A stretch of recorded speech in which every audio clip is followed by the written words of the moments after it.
Welcome to the Leo Zagami Show and this new format, meaning 20 years of Illuminati confessions and the relative news. A long time ago, in 2006, I started my Illuminati confessions online. For this 20-year anniversary, we have decided to change the format of my show to focus, of course, on the contents that come from my books, as well, of course, as explaining what is happening in relation to this new world order of sorts. And today we have definitely an important episode. Let me pick up here I have to absolutely get my glasses after 20 years. I need those. Okay, first of all, let's thank the sponsors who make this broadcast possible. Dennis Bolanos Enrique, Daniel Estes, Margo Rosata Minta. For the sponsors, we usually have our vintage applause, which I find the right choice. It's not too high tech; it's vintage, but the applause, it's still an applause.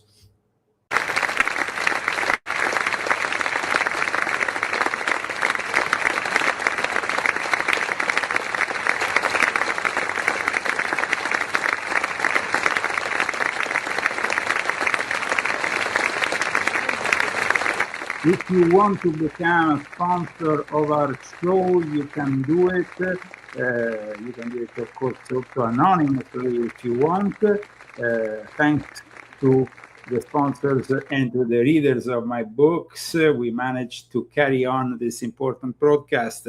Dennis Bolanos Enrique, Daniel Estes, and Margo Rosada Minta are today's sponsors. You can join them by donating on GoFundMe or donating through Cash App. You can find the Cash App handle also with my latest articles on leozagami.com.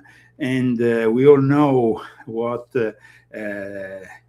you have on that $1 bill that characterizes, that phrase, New Order of the Ages, that Novus Ordo Secularum, which means a new American era, because it's the start of the American era, a new epoch for humanity, let's say. And now we are seeing the world order taking a new step. We had the New World Order after the Second World War. That the New World Order was characterized by America, of course, as the driving force. But also during the Cold War, we had this confrontation of words, fortunately, with Russia, the Soviet Union, which was also very important because they became the main antagonists. You always have to have an antagonist. No? So the world was divided into pro-America or pro-Russia, pro-Soviet Union. We all know what happened to the Soviet Union. And since then, we have the emerging factor of the Chinese. Now, an important book, which, of course, is entitled The Whole Truth About the Illuminati and the New World Order. It's Volume 1, which I highly recommend, as well as a book by Henry Kissinger, a Sabbatean Frankist, which I have exposed in my latest book on Jeffrey Epstein, which is still my bestseller, A Rise and Fall of a Frankist Monster. In this book, we even show the moment in which Henry Kissinger was excommunicated by the Rabbinical Council of Rabbi Marvin S. Antelman. Henry Kissinger was accused of being a Sabbatean Frankist, and he was one of the biggest players of the New World Order. So it's important also maybe to cite his own work. Welcome, everybody. Welcome to this new format, which brings you also more insight from my own books, my own publications. Yes. We have before us the opportunity to forge for ourselves and for future generations a new world order. Ladies and gentlemen, the very word secrecy is repugnant in a free and open society. Illuminati News. Free and independent.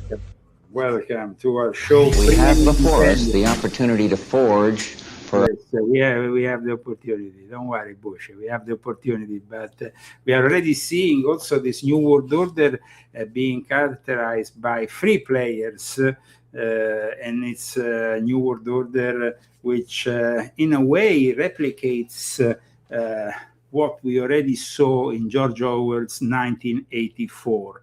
For those who don't know George Orwell's work, I have here a summary of his own concept of these supercontinental states that seem to fight with each other in this never-ending confrontation, which of course it's part of the strategy which is outlined in Orwell's 1984, the strategy of pushing always this massive amount of tension in the air, of negativity, and then you have these free super states that seem to also be replicated now in a real world. The only difference, and here I want to go to an article which I published recently on leozagami.com, an article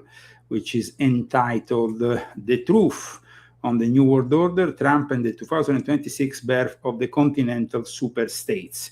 Because what has happened recently in Venezuela is only the beginning of a takeover of this hemisphere that will coincide with a takeover from Russia, of Eurasia, and of China for East Asia.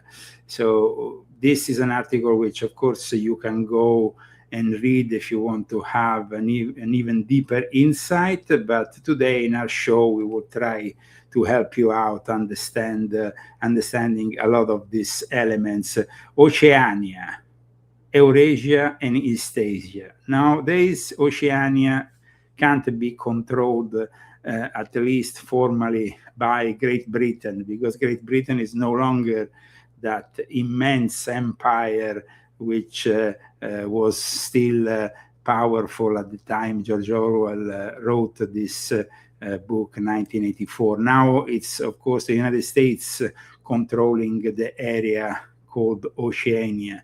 And then you have Eurasia, which was emerged after the Soviet Union in Orwell's book. And that actually seems to be pretty correct, because emerged after the Soviet Union absorbed continental Europe. This is almost prophetic, you would say.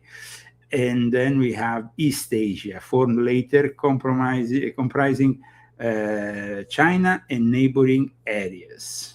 Well, it seems like we need to introduce a little bit better this topic directly from George Orwell's book, because it seems to be the playbook of the upcoming New World Order. The year is 1984, and the country we know as the UK is under the totalitarian rule of the party, under the ideology of INGSOC, short for English Socialism. Britain has been relegated to the status of a province known as Airstrip 1. The party rules one of the free superstates called Oceania. Unlike in our own world, the name covers much more territory, with the United States having amalgamated with the British Empire in the years following World War II. Oceania then expanded further to encompass South America, Southern Africa, Australia, and the surrounding lands. Airstrip 1 is but one province of this vast empire, and the third most populous. Within Airstrip 1, the plot is set mostly within London, still referred to as such, but a run-down, dirty place, full of antiquated and decaying buildings. Though formerly the capital of an independent UK, London is not the capital of Oceania. Indeed, Oceania has no capital city. Its leader's physical location is never divulged, and the only unifying aspect of the superstate is that English is its lingua franca and Newspeak its official language. This decentralization, in which each province exists as, in theory, equally important, with its leaders drawn from that area, is a deliberate policy to avoid feelings of colonization or alienation, which may contribute towards possible revolt and thus an end to the party's dominion. Yet the party and Oceania do not exist alone.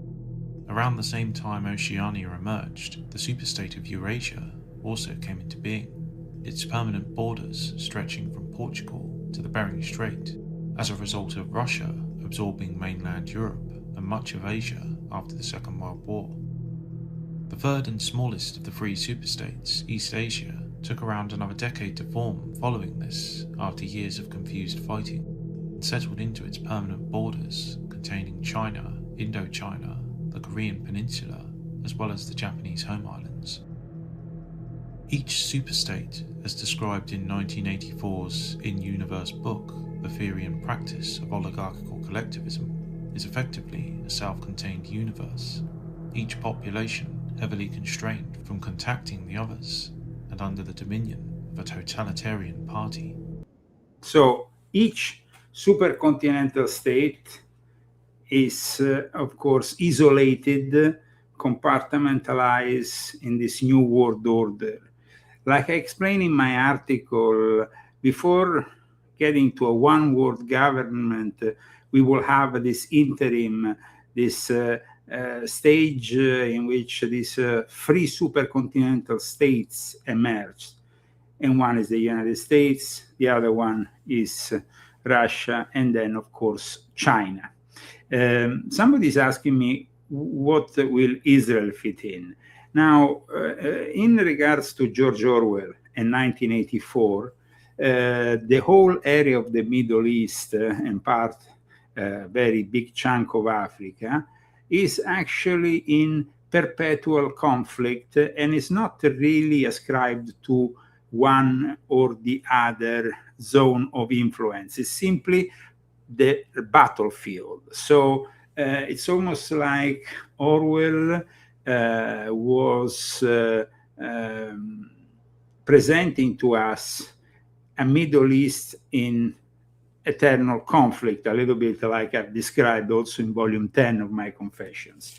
In regards to Henry Kissinger, which used to be the late Henry Kissinger, one of the key players of this new world order, which is now an old world order, because now what is happening is a complete rewriting of this world order, in which Trump, of course, is transforming the modality in which also the rule of law applies at an international level. He said it's only based on his own morality.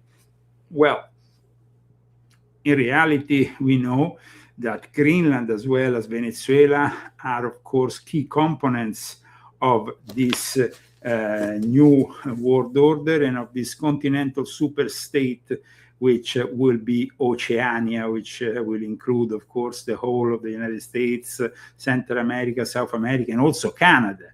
Canada is also going to become sooner or later part of this supercontinental state.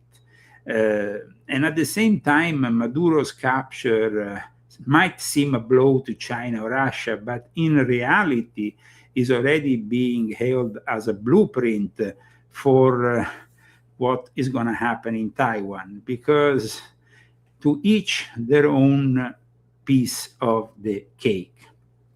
The New World Order will be basically led by these free forces. These free forces, these free supercontinental states, and we're going to have, of course, Israel having a big role within the influence also that we have here in Oceania.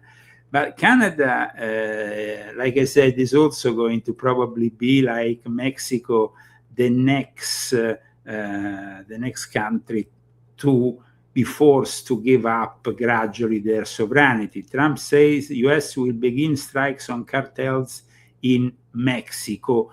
That is also, of course, part of the plan. Like I said, the New World Order is not really ever, and I explained this in volume 1 of my Confessions, controlled by a specific country. It's rather controlled by an elite, a group of people. We have said this is a pyramid which at the apex, like I showed in volume 12 of my Confessions, there is the eye of the Jesuits, as well as the key role of the Sabbatean Frankists, which I've also outlined in The Rise and Fall of a Frankist Monster. Imagine that only 1% of Epstein files have been made public. But it seems like the majority of people in the MAGA movement have been busy either fighting each other in this kind of MAGA civil war, or either distracted by these never-ending wars that, of course, were not promised by Donald J. Trump when he was running for president, as he was promising America first. Now we have also Iran, which is, of course, rallying around the son of the former Shah. We have discussed this in the past here at the Leo Zagami show. The Iranians are ready for Reza Pahlavi, who is the son of the last Shah of Persia, of Iran, that will now be able to move into his old position. I have written a couple of articles which I published in June of last year. One is this one, Secret Meaning of Israel Operation Rising Lion, as Trump demands unconditional surrender, and the Grand Lodge of Iran in exile prepares for the return of the Pahlavi dynasty. Then we have also another article, always based on this topic, which I suggest you go and read at riozagami.com, Iranian Freemasonry versus Khamenei, the reincarnation of Zahak and the war between good and evil. Now, that good and evil is not so clear any longer, because in this new world order, there is no ethic and moral superiority from one side or the other. They are all gangsters on top, and they are operating to finalize also the technological control of mankind thanks to the AI and robotics. So that is also a very important element of what is being developed. There is also a character in the book 1984, a character which is based on a Sabbatean Frankist. is called Emanuel Goldstein. And he seems to antagonize the Big Brother character in 1984. By the way, the Big Brother character is nameless because in reality it could well be a artificial creation in the future that could be the cyber Satan taking over and ascribing it maybe a name just for convenience. Emanuel Goldstein. Already Goldstein should, this surname brings us to the Ashkenazi who talks, of course, Yiddish, Eastern Europe, the Sabbatean Frankist, but there is much more. Check this out. In George Orwell's 1984, the two most famous men in the superstate of Oceania are undoubtedly Big Brother and his arch-rival Emanuel Goldstein. Interestingly, however, there is considerable doubt as to whether either man actually exists. Welcome to 1984 Lore, and today we shall ponder the existence of Emanuel Goldstein, based on what we know from the novel. Emanuel Goldstein, of course, is introduced to the reader in the very first chapter of the story. He is always the principal villain depicted on screen in the daily 2 Minutes Hate, though the theme varies from day to day. Goldstein, according to party history, had been an early leader of the party and almost on a level with Big Brother himself. If we indulge in the party history for a moment, then the approximate date of his disaffection and exile was sometime in the early 1960s. By the middle of that decade, the party had seized power and was in a period of great purges that eventually left Big Brother as the undisputed leader of the party by about 1970. Other leaders and influencers had certainly existed at this time. Winston himself recalls the last three of them, Jones, Aronson and Rutherford, who are covered in their own dedicated video on this channel. Rutherford had been a cartoonist and caricaturist for the party, and even after his own denouncement, arrest and curing in the Ministry of Love, his cartoons still occasionally appeared in the Times. By the time of the fall of these three men around 1965, Goldstein had also fled and was in hiding somewhere. An interesting, if admittedly weak link between these characters is the Chestnut Tree Cafe. The cafe has a dark aura to it in the novel, both as a haunt of broken individuals released by the Thought Police, but also as a former magnet of dissidents and, it is even said, of Goldstein himself. The link may be innocent enough, though it's tempting to see it as a deliberate connection of these men. We know that Jones, Aronson and Rutherford certainly existed and were the last prominent rivals to Big Brother, since we also have Winston's very real recollection of them broken in the cafe, and the shady knowledge Goldstein too sometimes patronised the place. We do have a sliver of connection to a real man. On another point, in contrast to Big Brother, who is nameless and hence arguably even more mysterious than his arch-enemy, Goldstein does have a definite name. Of course, out of universe, the name is almost certainly specifically chosen, given the character is based on Lev Bronstein, better known to history buffs as Leon Trotsky. And Leon Trotsky was the guy who I also cite here in my latest book, had a key role, of course, in the Russian Revolution, in relation also to a very important bank and also to a very important, two very important families. So this is something that you can discover by reading my book, but I can anticipate at least one thing regarding this bank, which I think has a very important role in the New World Order. It does no longer exist, but it was a very important multinational investment bank. It was founded by Abraham Kuhn and his brother-in-law Solomon Loeb. It became the way the Rockefellers linked to the Sabbatean Frankists and of course the Jacob Schiff, who was Loeb's son-in-law, had a key role, and Jacob Schiff was also Trotsky has undenied key figure in financing Trotsky, as well as a key figure in a family which had a long history connected to the Sabbatean Frankists. This is Jacob Schiff. But I repeat, then there is also the link with the Rockefeller family.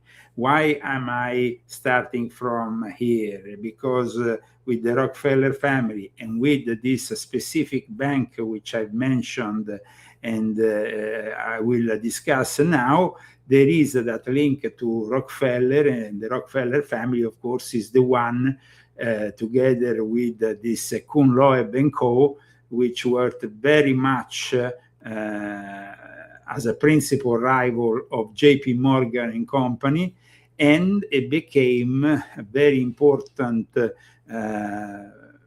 bank in the very early stages of the work conducted by another great protagonist of the New World Order, that is Nelson Rockefeller. Now, it's very important for me to show you who Nelson Rockefeller was, but before that, of course, I wanted to explain you a little bit the role that these Sabbatean Frankist bankers had in the development of the Soviet Union, because they were the ones that ended up helping out Trotsky when nobody wanted to help out Trotsky. They were the ones who went there and helped out Trotsky with this revolution that, of course, changed forever the history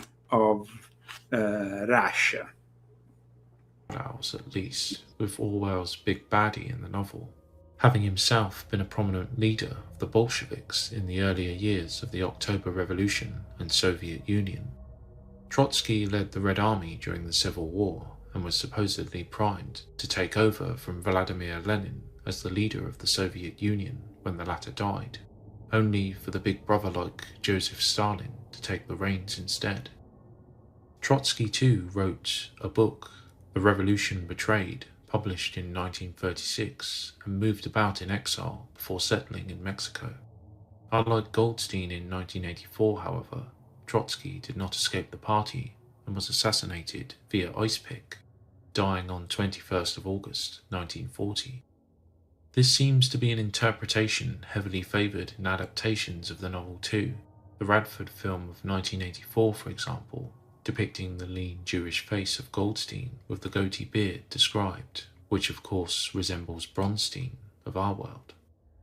The point here in universe is the specificity of his name.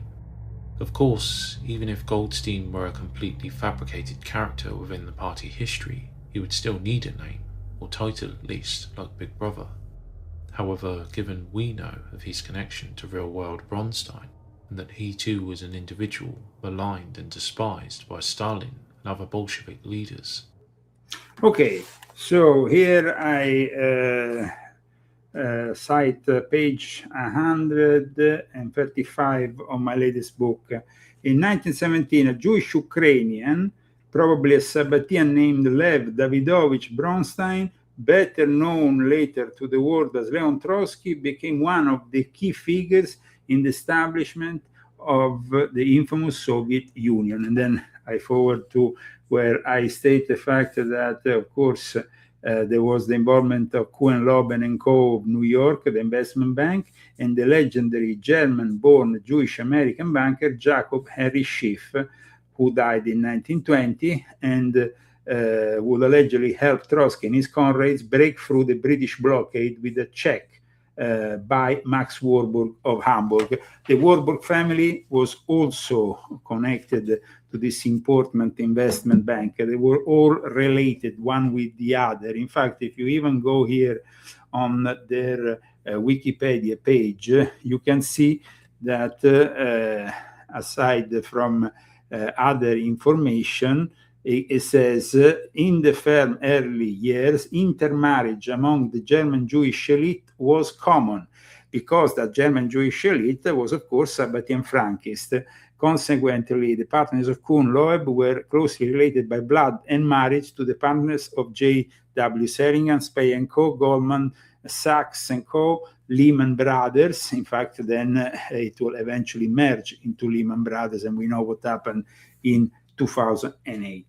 I repeat, Rockefeller, the Rockefeller family also have a very important role in all this because it was their investment bank in a critical moment of their history. But if we want to get to the new Monroe doctrine, the Monroe doctrine of the past becoming Donald Trump doctrine, Trump is simply obeying to the New World Order, abandoning the old order of Bretton Woods of the United Nations. We are seeing also in the last couple of days what Trump is doing in regards to detaching itself from a variety of organizations that are part of that milieu.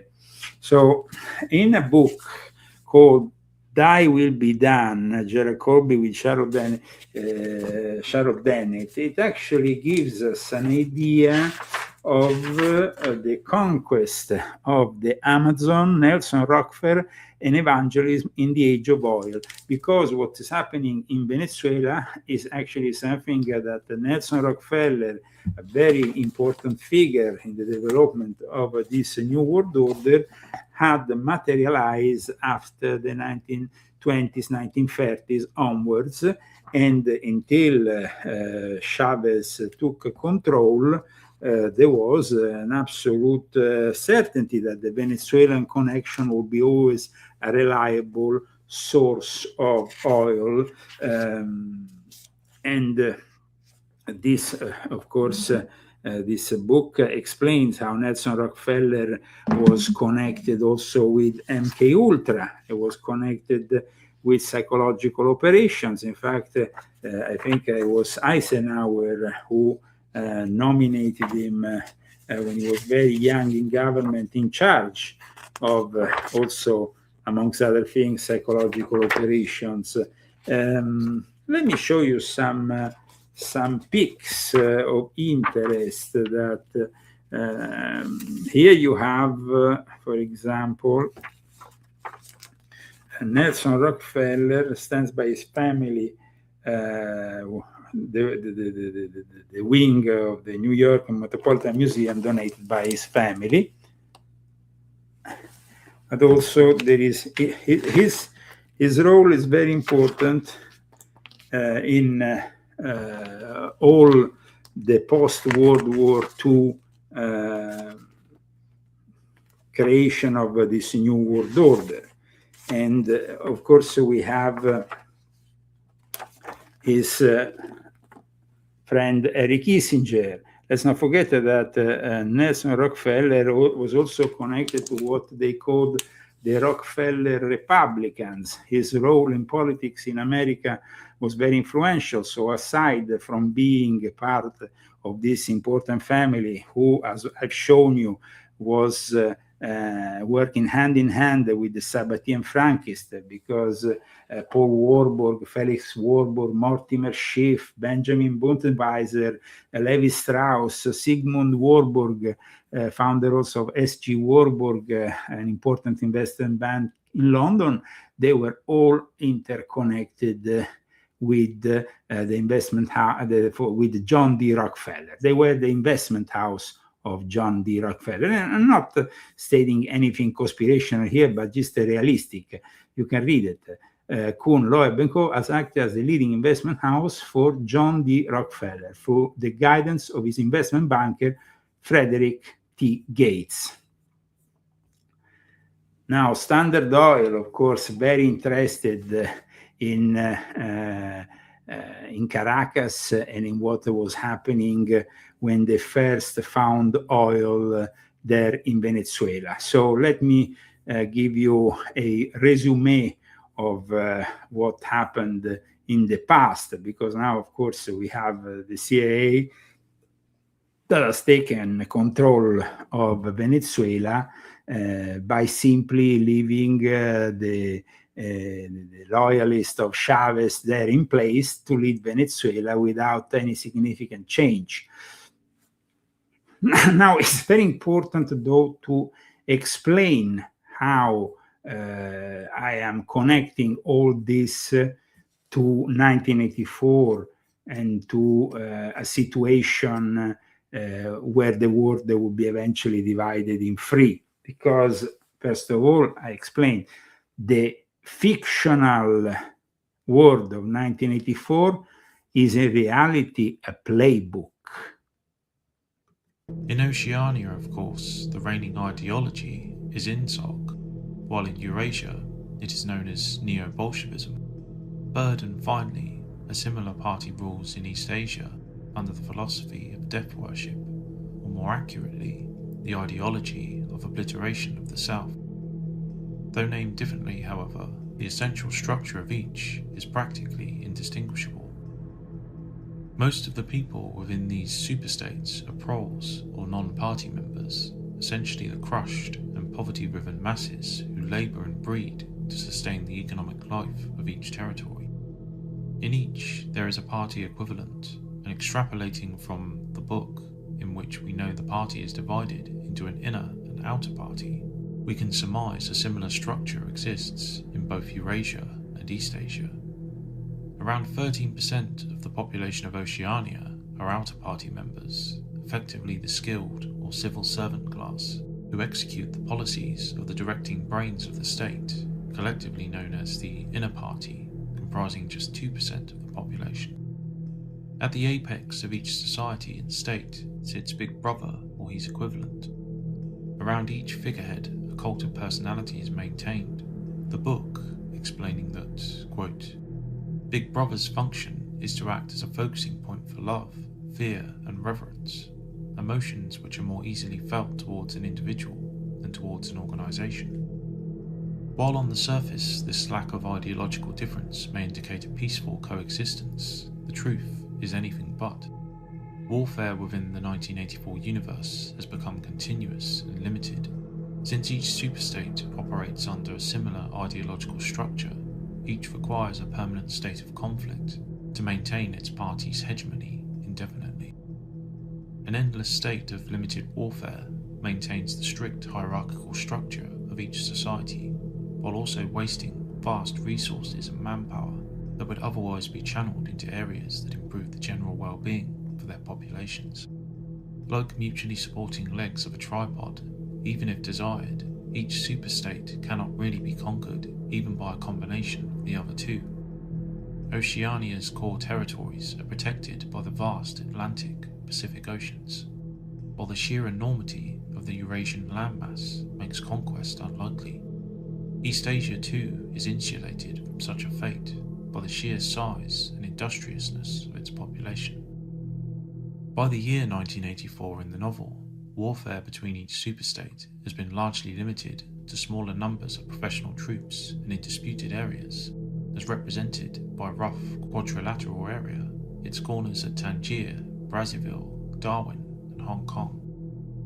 Though particular areas within the disputed zone do have valuable resources and vast numbers of effective slaves that periodically change hands between the powers, in truth, each superstate is effectively self-sufficient already.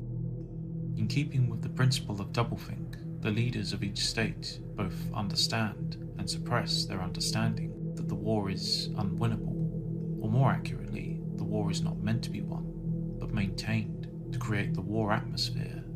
The war atmosphere that is necessary. That's it. This emerging world order, yes, it's developing in the light of the old one, but the future is going to be definitely fueled with more wars, not less wars, because this eternal war is what really keeps the order in 1984. So here we have a moment of great significance. In the month of December, the Grand Master of the Grand Lodge of Venezuela gave a speech, the end of the year speech. If you listen and you understand what he says, he is basically announcing the transformation of Venezuela, not only of his own Masonic obedience, but of the whole of the society of Venezuela.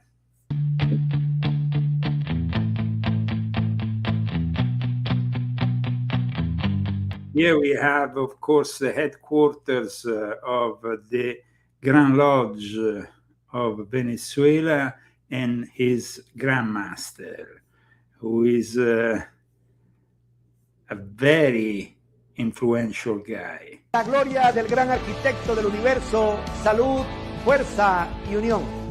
Queridos hermanos, en este 16 de diciembre quiero expresar mis más sinceras felicitaciones a todos aquellos que han participado en los procesos de elecciones e instalaciones en nuestras logias. A los venerables maestros electos y reelectos, así como a todas las dignidades y oficiales de las logias jurisdiccionadas. Les agradezco por su compromiso y dedicación al trabajo masónico. Su esfuerzo es el reflejo de una masonería que avanza, que crece y que se adapta a los nuevos tiempos que se adapta a los nuevos tiempos que estamos viviendo. So a form of Freemasonry that is adapting to the time we are living. Let's not forget that Simon Bolivar, one of the most important figures in Venezuelan history, was also a very important Freemason. And the history of, you have, of course, the Gran Loggia della Repubblica de Venezuela, which is represented by this individual, the Grand Lodge of the Republic of Venezuela, recognized by the majority of Freemasons in Latin America, member of the Inter-American Masonic Confederation.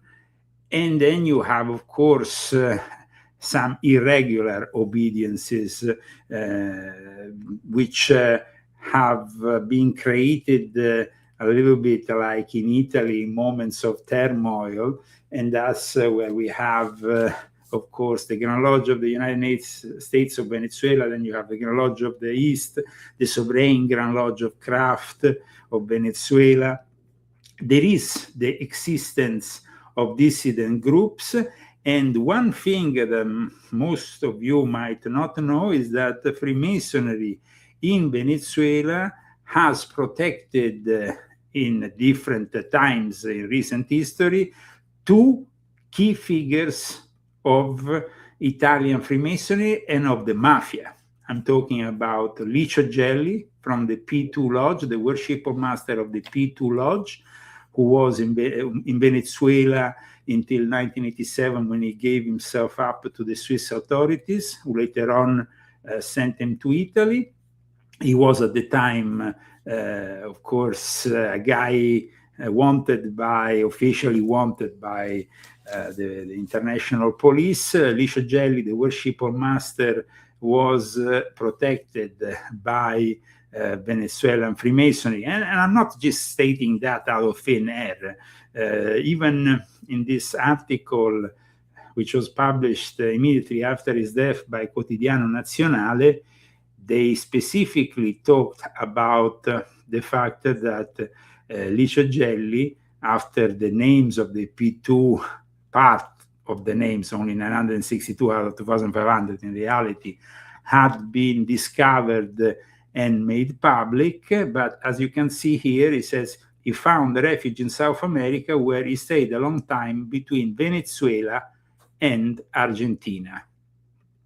Then there is another figure of great importance who took Venezuela as his refuge because of the brilliant connections that Venezuelan Freemasonry has. The guy I'm talking about is Matteo Messina Denaro. We are talking about the godfather, the late godfather of Cosa Nostra, and you can see this article that talks about Matteo Messina Denaro and the Freemasons who protected him.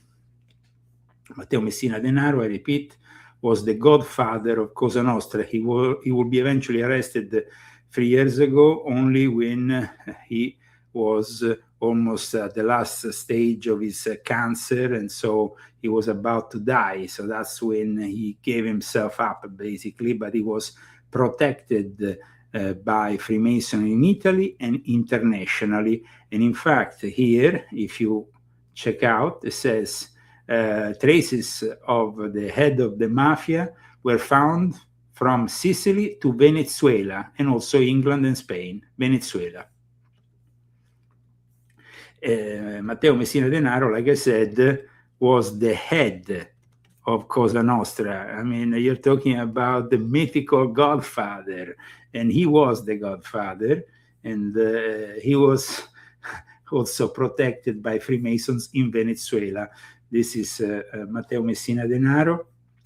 This is an old pic of Matteo Messina Denaro, who for decades was on the wanted list of the police internationally. It says here, the Italian boss from Castelvetrano.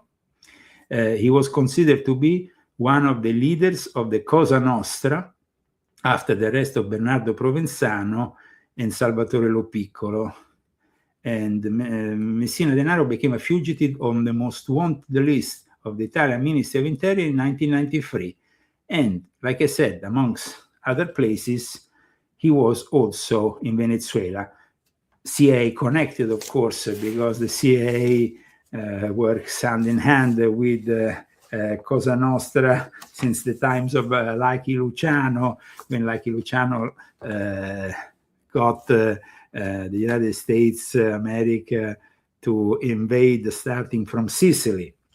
Now, let me read some citations from Henry Kissinger in regards to the United States and how they've been acting for a long time.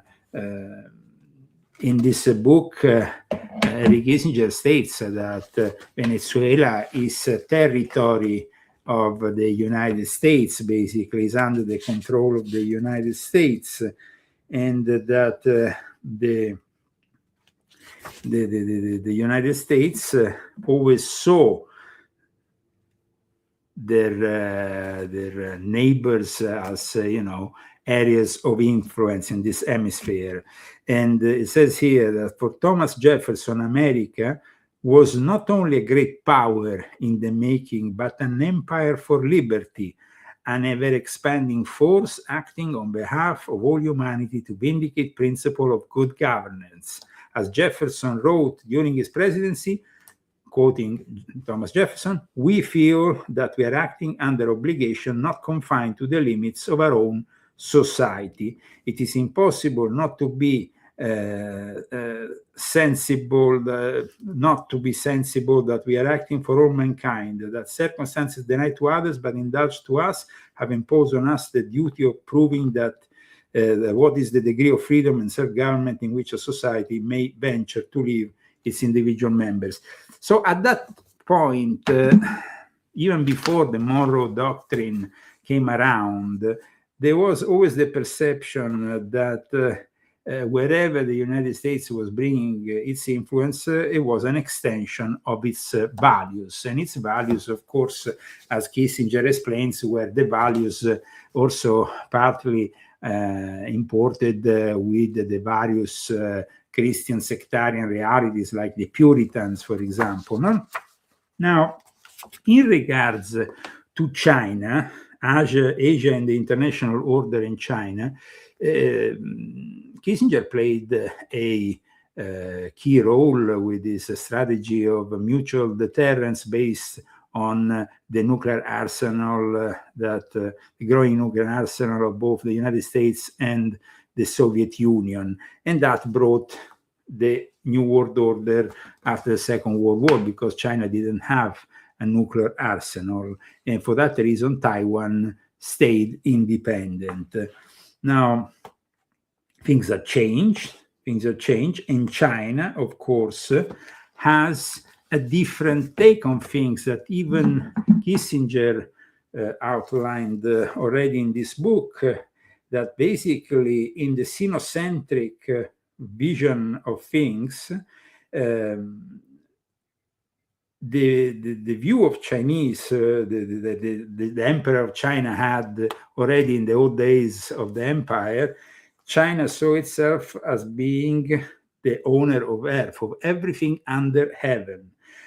So it was like China formed the central civilized part, the middle kingdom, inspiring and uplifting the rest of humanity. So they already saw themselves as the guys who ruled this planet.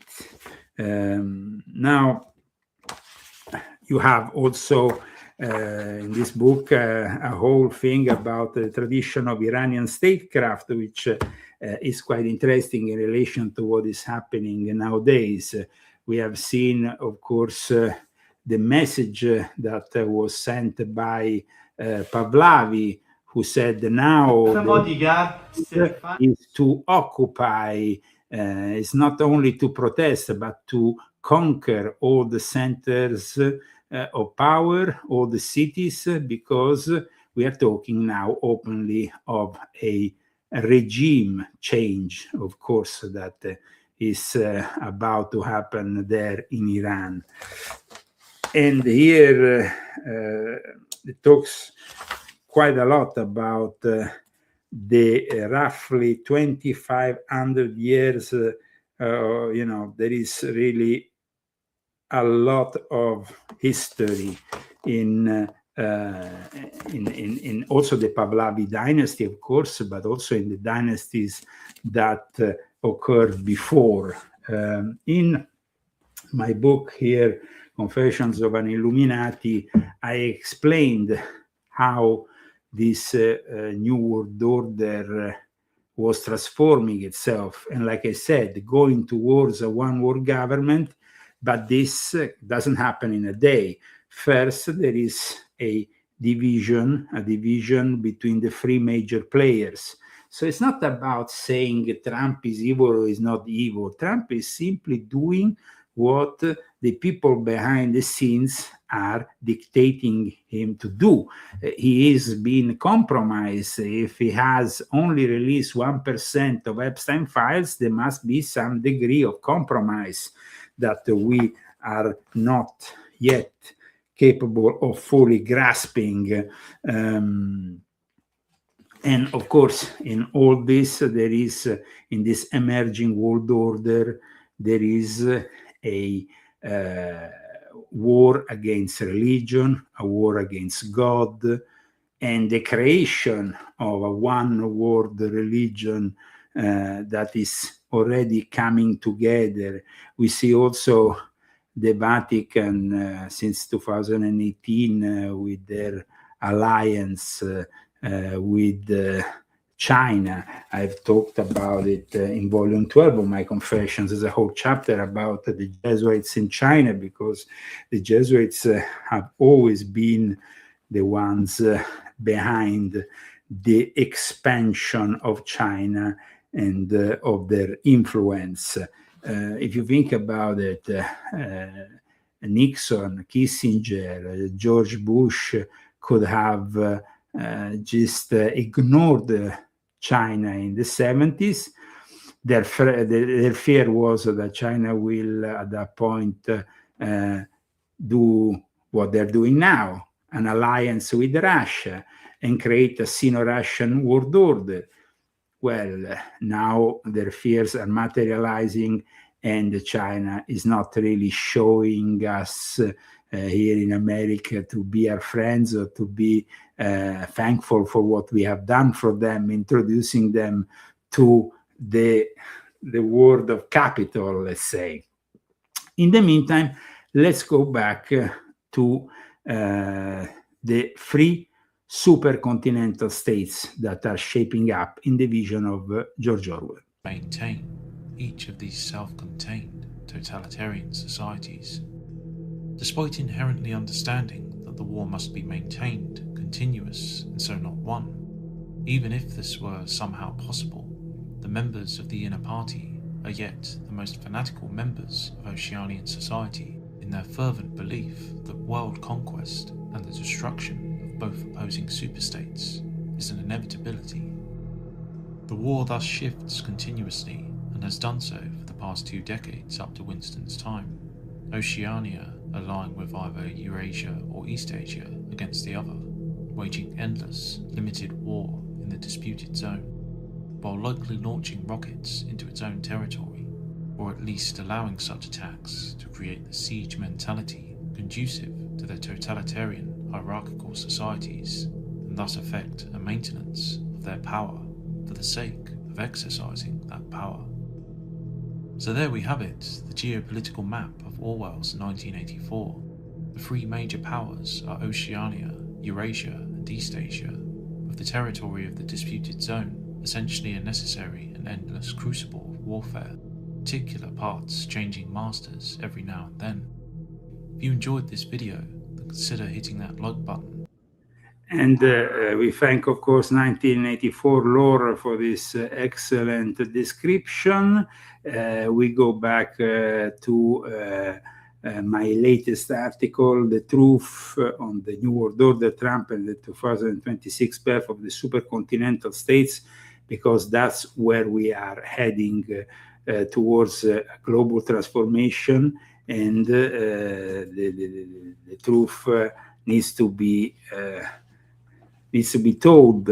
The old world order, the liberal world order that includes the United Nations, the North Atlantic Treaty, NATO, and of course the Bretton Woods system, including the International Monetary Fund and World Bank, they are declining in front of our eyes. They are becoming increasingly irrelevant because we have something new that is emerging. The recent attack on Venezuela and the capture of President Nicolas Maduro shows that Trump's United States are turning away from the established rule-based international order, because that's what is happening. The birth of the continental superstates, that the continental supranationalism is the future for a humanity that is embracing a new form of technology, cyber Satan, the artificial intelligence and robotics that will be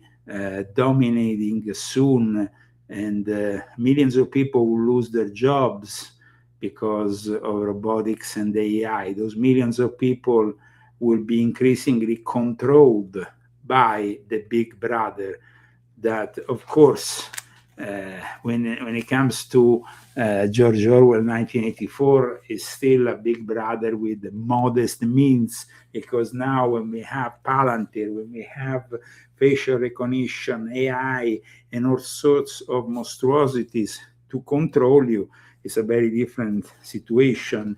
In volume 7 of my confession, I wrote, the great resetter Henry Kissinger, Klaus Schwab's mentor, a member of the Bohemian Club, one of the main architects of the New World Order, diplomat and geopolitical consultant, very close to the Vatican, as well as the Sabbatians, who serve as United States Secretary of State and National Security Advisor under the presidential administration of Richard Nixon and Gerald Ford, and a key figure in opening China to the rest of the world. Unfortunately, I added in my book. You see, it's really about understanding how the future of mankind is developing, and it's not a future where we'll have small sovereign states. That is a thing of the past. It's about everything is for grabs for the three great powers that are emerging in this world order. Emerging, of course, in the light of the old one. And like I stated earlier, one of the key figures is also the antagonist, Emmanuel Goldstein. It's at least likely that Orwell intended him as a real individual, at least earlier on in the history of the world. I think we can infer Goldstein's story as likely true, given that we know about Ingsoc philosophy on power, funnily enough outlined in Goldstein's book, The Theory and Practice of Oligarchical Collectivism. Though the book is eventually revealed by O'Brien as a fabrication of the Thought Police, partially written by himself, O'Brien, for what it's worth, does admit that the contents are true as description, even if its program for the ultimate destruction of the party is nonsense.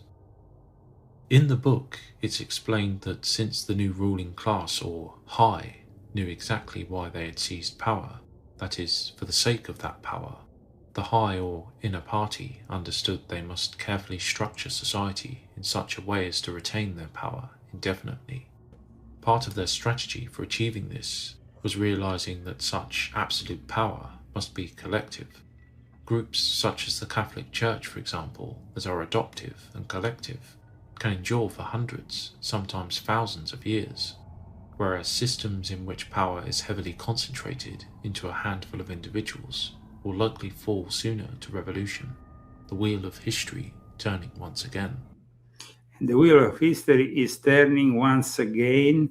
Just check out this article, for example.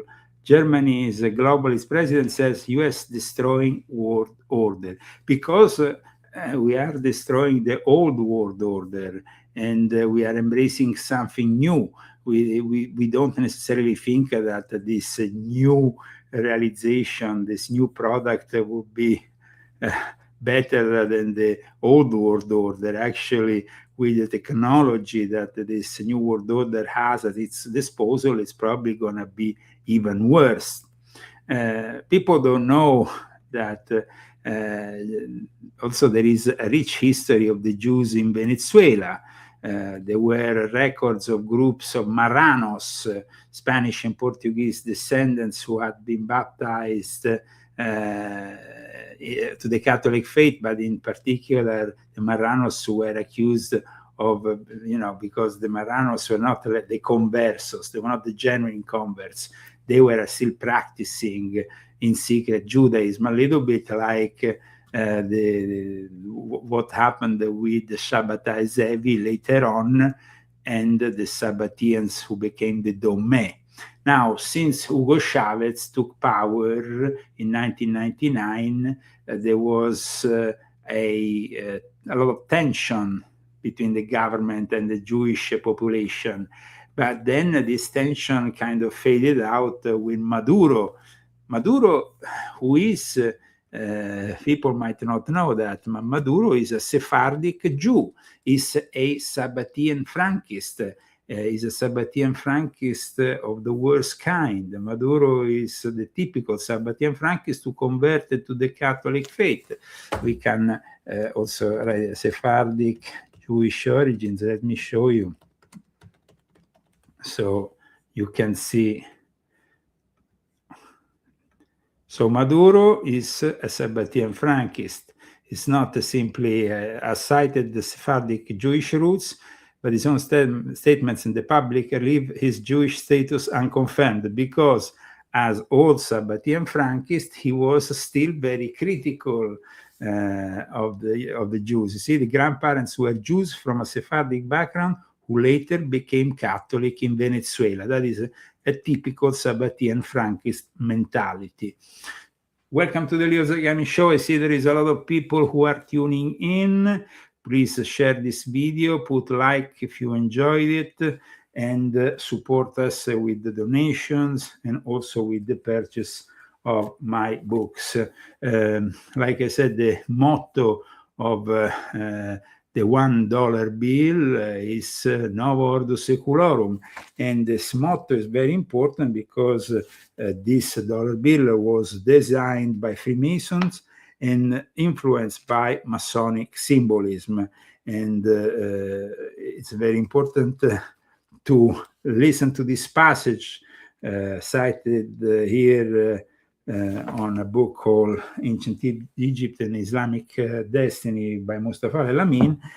He cites actually the secret teachings of all ages of Manly Piol, stating, if anyone doubts, so this is Manly Piol, the presence of Masonic and occult influence at the time of the Great Seal was designed, it should give due consideration to the comments of Professor Charles Eliot Norwood of Harvard, who wrote concerning the unfinished pyramid and the all-seeing eye which adorned the reverse of the seal, not only were many of the founders of the United States government Mason, but they received aid from a secret and august body existing in Europe, which helped them to establish this country for a peculiar and particular purpose known only to the initiated few.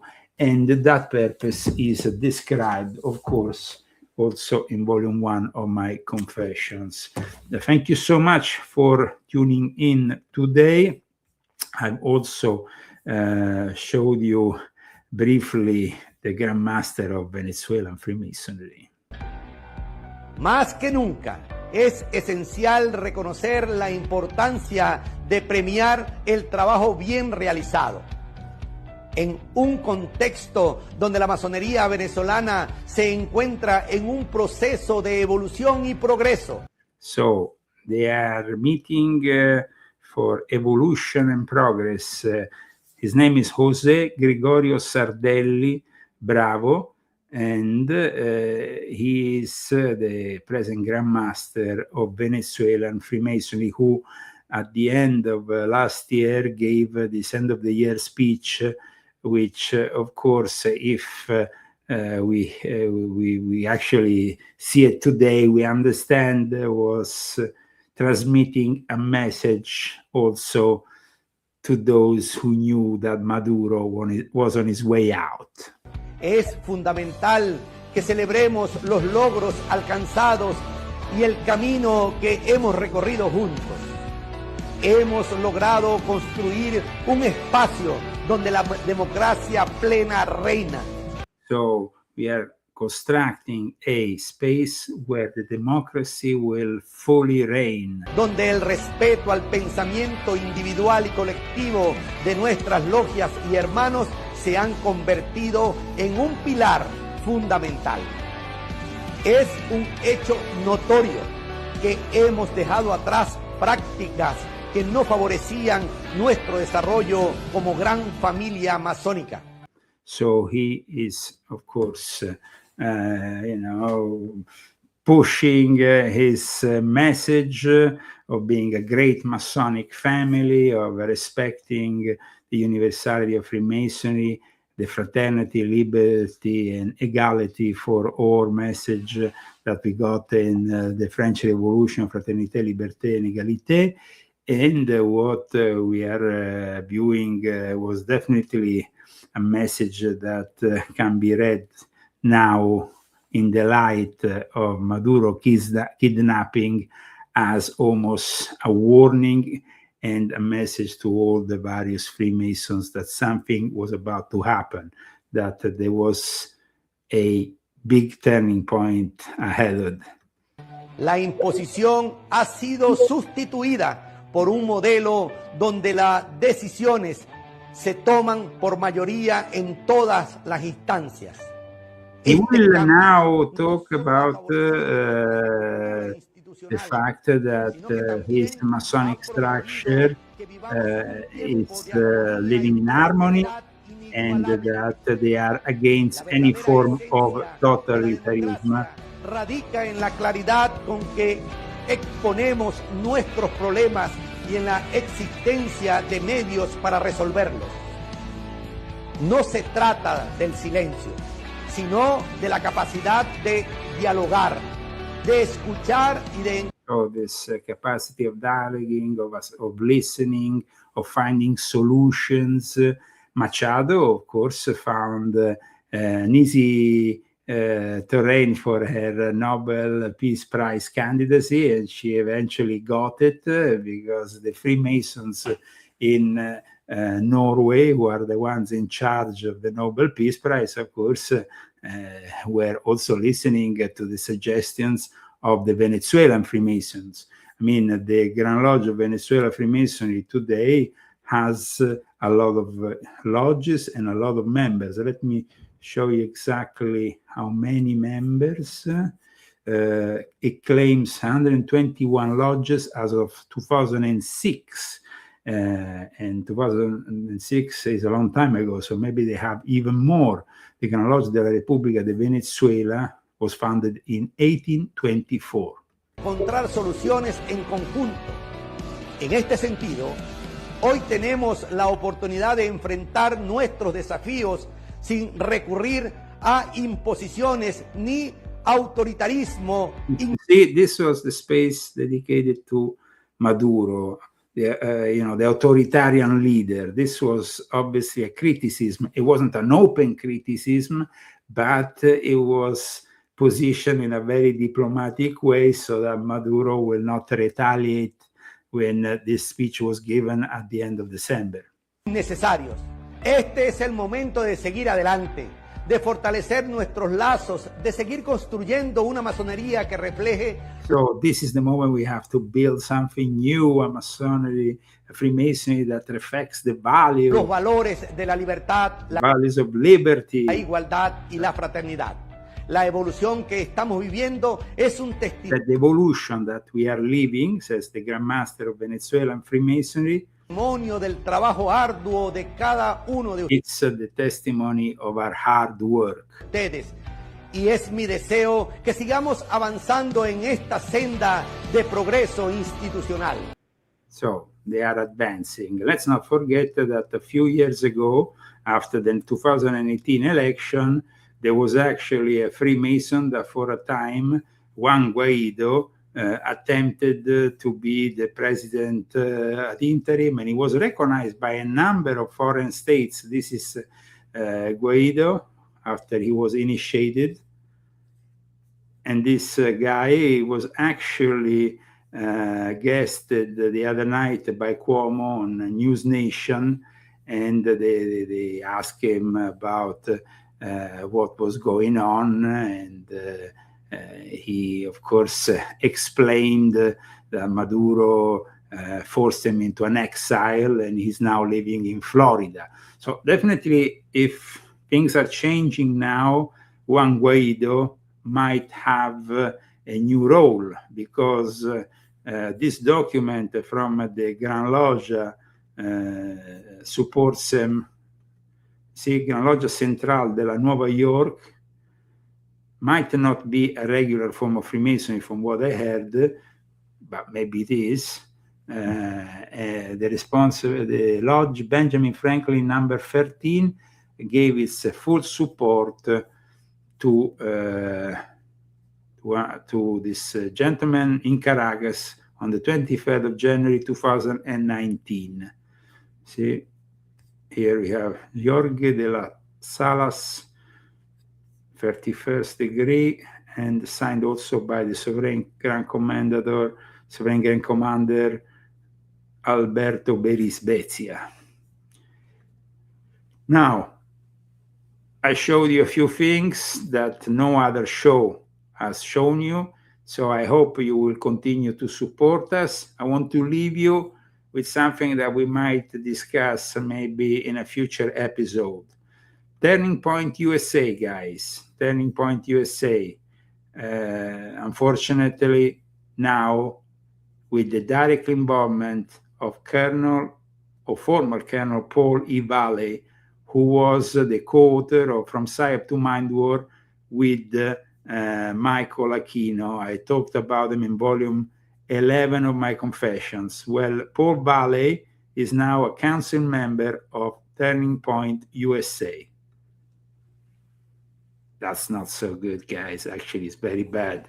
Keep on supporting us. I see you next week. And of course, if you want to cook yourself a great dish, a great meal, I always say go to my wife's book, Zagami Family Cookbook, Authentic Italian Cooking by Christy Zagami. This is a great book filled with the recipes. Christy's, of course, always very creative in the kitchen. She's thanking me on the chat. Hello, amore. And we will see you next week. Sooner or later, I will manage to get Christy back here in front of you. No worries. Speak to you soon.